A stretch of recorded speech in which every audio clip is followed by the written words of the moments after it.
actually start from the standpoint of conflict.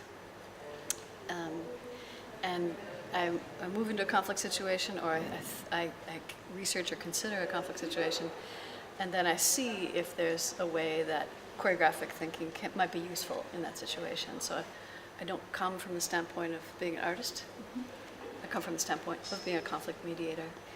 For me, it's helpful to step away from myself and from what I know, and instead of saying, what can I do, say, what is the situation? What is that situation?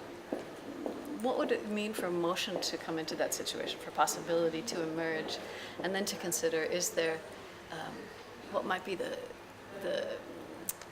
action that would help that to happen, and then maybe see if choreography is part of that, choreographic thinking. I kind of observe the already existing motion inside the conflict. So I think it's, I really see also my personal biography, which conflict I came in contact with, being Jewish in the Soviet Union, being very close to when the Chernobyl nuclear station was exploding, moving to Israel, the Israeli-Palestinian. So for me, I constantly encounter different conflicts, and I think the choreographic practice comes there to kind of pinpoint the existing movement. So when we're talking about a nuclear threat, it's almost not apparent effect, but it really touches your body without you noticing it. How can I kind of articulate also a certain clarification through looking at the movement aspect that is already there somehow. It was beautiful to watch in the video that you showed, because if we're not aware of the systems and the actions that are currently taking place, it's not possible for us to understand what might change. And so I think that it's very connected, this question of how do we become capable of seeing, how do we become capable of choosing consciously, and then because that's, I find, is a capacity that we need to develop. We don't just have it.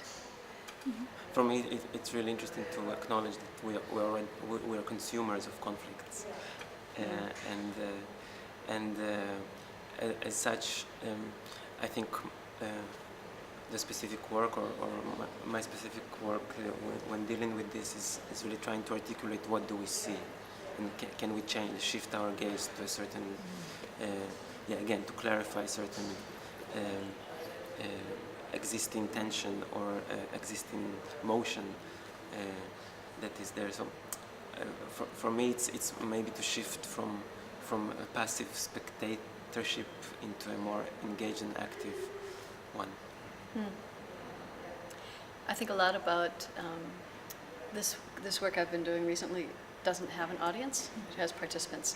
And a lot of the work involved is recruiting those people, because I want to bring in people who, might say, oh my God, the last thing I ever want to do is go to a choreographed public dialogue on violence, because everyone is in this web of connection and impact around violence and around these issues.